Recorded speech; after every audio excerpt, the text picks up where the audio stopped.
विधानसभा की नई आवाज। नारद एक्सप्रेस।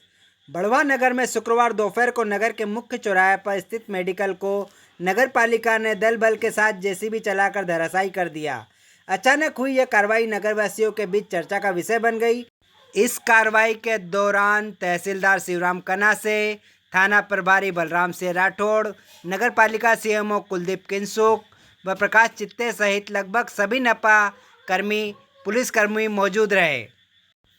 इस कार्रवाई को लेकर दोपहर करीब 3 बजे अचानक नपा का पूरा अमला मुख्य चौराहे पर पहुंचा। इसे देखकर आसपास के दुकानदार चौंक गए। इस दौरान जब नगर पालिका ने मेडिकल संचालक को दुकान खाली करने के निर्देश दिए तब अफरा तफरी मच गई। हालांकि दुकानदार ने दुकान से सामान खाली करने का थोड़ा समय मांगा, जिस पर आसपास के दुकानदारों, परिचितों और नगर पालिका अमले की मदद से सामान को बाहर निकाला गया। इसके बाद जेसीबी से दुकान को पूरी तरह से हटा दिया गया।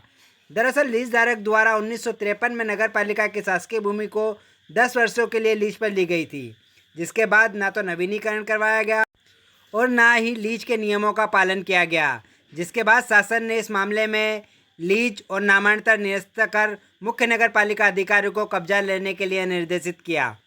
आइए अब समझते हैं यह पूरा मामला क्या है और क्यों यह चर्चाओं में रहा। वर्षों पूर्व नगर पालिका स्वामित्व की जमीन 1901 जमीन 1953 और एक 1958 में 10 वर्ष की लीज पे दी गई थी। लीज का नवीनीकरण नहीं कराया गया। निकाय के कर्मचारियों से मिलके उस संबंध में भी जांच चल रही है और नामांतरण कर लिया गया। लीज का दुरुपयोग किया गया। लीज जिस शर्त के लिए दी गई थी, शर्तों का पालन नहीं किया गया। दूसरा, लीज धारक ने जमीन लेके दूसरे को किराए पे दी। सारे दस्तावेजों का अवलोकन करने के बाद विस्तृत प्रतिवेदन और परिषद के निर्णय 2022 के अनुसार लीज निरस्ती करेगा प्रस्ताव हुआ था, जो शासन को भेजा गया। शासन ने विस्तृत परीक्षण किया और उसके उपरांत शासन की ओर से अधिनियम 1961 की धारा 109 और 322 के अंतर्गत लीज निरस्त करा, नामांतरण निरस्त करा और 330 के सहित राज्य शासन को सूचना लेने और मुख्य नगर पालिका अधिकारी को अधिकृत किया कि वो कब्जा लें।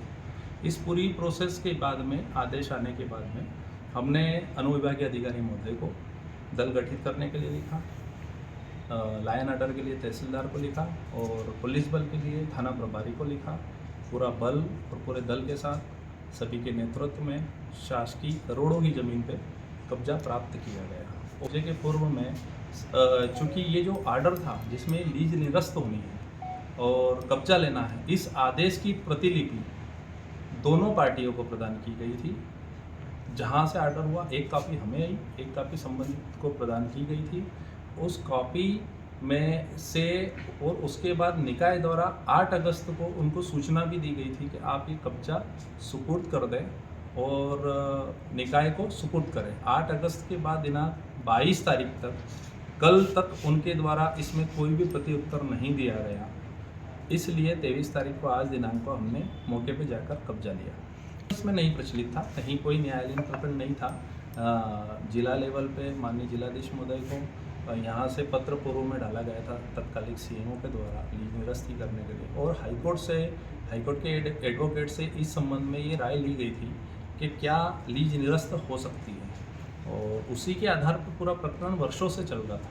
उसमें फाइनल डिसीजन 8 अगस्त को आया। 8 अगस्त को डिसीजन आने के बाद हमने संबंधित को 8 अगस्त को ही सूचना निकाय से कर दी थी, परंतु संबंधित द्वारा कोई प्रत्युत्तर नहीं देने पर हमने कार्रवाई करके कब्जा लिया। नगर पालिका की ज़मीन है, अब कमर्शियल ज़मीन है। नगर पालिका उसको पूरा डिसमेंटल करके आगामी कार्रवाई करेगी। सही। उसकी लीज ख़त्म नहीं हुई, पर उसके लीज निरस्त करने के लिए परिषद ने प्रस्ताव किया है। उसकी लीज अभी ख़त्म नहीं हुई है और उसका केस माननीय न्यायालय के समक्ष इंदौर हाईकोर्ट में प्रचलित है। नारद एक्सप्रेस के लिए लोकेंद्र परिहार के साथ मुकेश खेड़े की रिपोर्ट।